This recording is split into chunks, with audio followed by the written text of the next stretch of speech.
Welcome back. In today's face-off, a famous Republican once said, "A house divided cannot stand." But what about a party divided? Former vice presidential candidate Sarah Palin has jumped into the middle of the New York congressional race by backing a third-party conservative candidate over the Republican.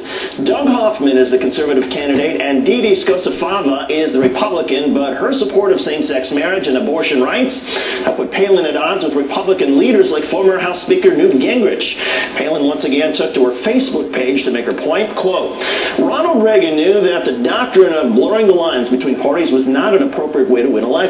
Unfortunately, the Republican Party today has decided to choose a candidate who more than blurs the lines, and there is no real difference between the Democrat and the Republican in this race. Is this divide between Palin and Gingrich a sign of deeper ideological divides within the Republican Party, and how will it impact the GOP chances next year and beyond?" Here to face off, Democratic strategist Patrick Murphy and Republican strategist Danny Vargas. Danny, Sarah Palin versus Newt Gingrich, that would seem to be a slam dunk win for Gingrich, but given how popular Sarah Palin is, you got to be worried, right? Well, I don't know if I would call it worried. I think there is a definite split among ideologies in terms of those folks that really want to be able to maintain those very core, fundamental social conservative principles, and those that want to be able to see an expansion of the party and be able to make sure that we capture, or at least maintain, some of the seats that we have in the House. I think the Republican Party has always been seen as the big tent party. I think we have to be able to make allowances for the fact that different districts have different temperaments, different feelings to them. New York State is not the most conservative state in the union, so there have to be allowances made for different points of view within the party. Ronald Reagan was the one that said that if you agree with me 80% of the time, you're my friend. So I think those are things that we have to take into account as well. Patrick Murphy, the conservative third-party candidate, has the support not just of Sarah Palin, but also of Tom DeLay and also Michelle Bachmann. A lot of people would consider that the right-wing fringe. Democrats must be delighted. Well, I think it's so interesting that the Republicans think they have the Big Tent party, but that tent gets smaller and smaller, and the party becomes more and more a South and Western regional party. It's more and more diminished when the right wing continues to beat on, decent candidates, and that's why there are no moderate Republicans left in New England. There's like 4, and it doesn't look like there's going to be many more after this election. Cameron's got healthcare. Topic number 2. Well, actually, I want to follow up real quick, Danny, on the issue of the Big Tent. I mean, what if it costs you, for example, in the 23rd District, if it costs the race? I know you want to have the Big Tent, but if it turns out that you have a House divided, your House could crumble. Is there a concern about that, especially in that district, the 23rd? We have to. I think my view on the situation is that as a party, we need to make sure that we take a long-term view. Not any individual race or any individual election is going to shape the entire outcome of the party moving forward over the next 20, 30 years.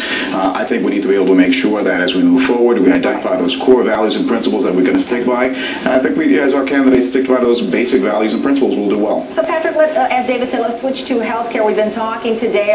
Speaking of houses divided, both chambers are trying to wrangle in Democrats so that they can have some type, it seems, of public option here.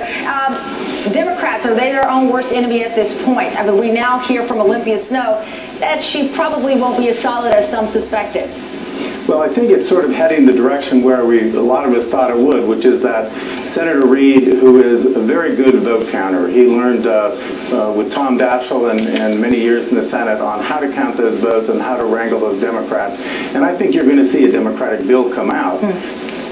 But will we see, what kind of public option do you believe we'll see? We've talked about the trigger, the opt-in, the opt-out, and now we're hearing a lot about the description being robust. Nancy Pelosi said it doesn't matter what we call it, but we have to have something there. Well, if we can get 60 votes for it, and it helps the American public, because a year from now, a third of the Senate and all the House is going to be up for election, and I can't imagine being a Republican out there running saying, I helped defeat health care. And Danny, let me bring you in on it, because we were talking with a Republican strategist earlier today, and it's still, the question remains, if your party is still just the party of no, that while all of this movement is happening behind the scenes, that the Republicans have certainly chosen to opt out, if we're going to keep the theme here.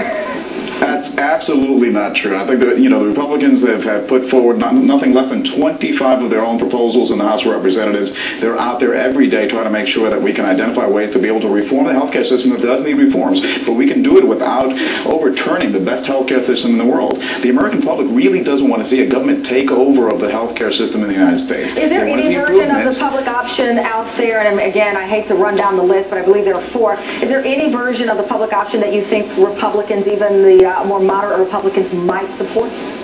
I think what you're going to see is the fact that the American public are going to recognize the fact that there really was no effort at bipartisanship from the beginning. So is that a nice way of saying no? There are lots of things. There are lots of things that we could have been able to support. Things like healthcare tort reform. Things like being able to compete across state lines. Things that actually would have been able to reduce costs, increase availability, and access to people without dismantling the whole system. These are things that we still could look at, and we can still support in a bipartisan way if we can step back from the brink a little bit and look at ways to be able to improve the healthcare system in this country without having a government take over the system. Patrick, as far as the political process, the latest reporting seems to be that Senate Majority Leader Harry Reid is perhaps 2 votes shy of getting the 60 that he needs to overcome this procedural hurdle. It basically requires some centrist saying, look, I'm going to vote with you to keep the Republicans from filibustering, but I might then vote against on the overall passage. There's every indication that the president continues to sit this out. Are you concerned about that? Are you one of the Democrats who sort of wonder where the president is and how come he's not arm twisting to get this over the finish line? Well, I'm still so happy he is president, first of all. But secondly, I think the moderate Democrats like Ben Nelson and Mary Landrieu and Blanche Lincoln, they understand that this health care issue is no joke to the American public. It's not about tort reform. It's not about positioning in Washington. It's about getting people health care. And there are so many people out there that don't have access to it, and the access that they have can be so limited. So I think you'll see the moderates come to the table and bring the Democrats over with those 60 votes. It's about getting people health care, but it's also about making sure that we don't straddle our grandchildren with an incredible debt. I mean, we already have that debt from the 8 years of the Bush administration. Danny Vargas and Patrick Murphy, thank you. Well, that's a debate we're going to continue to have on another day. I promise. We love that debate. And Tamara, I got to say, I think you hit it perfectly with the idea of, are the Democrats their own worst enemy? Because I'm not so confident. I'm not so sure that Patrick is right that all these Democrats are going to come to the table. Well, I think and Patrick is a fantastic guest, but I hate to read between the tea leaves, but just listen to some of the things that they are saying. It's not as strong as I think some of the progressives or the Democrats who've been fighting for health care since forever want. It'll be an interesting weekend, David, to see what some of the people say on those Sunday shows. But in the meantime, up next, some things we thought you should know.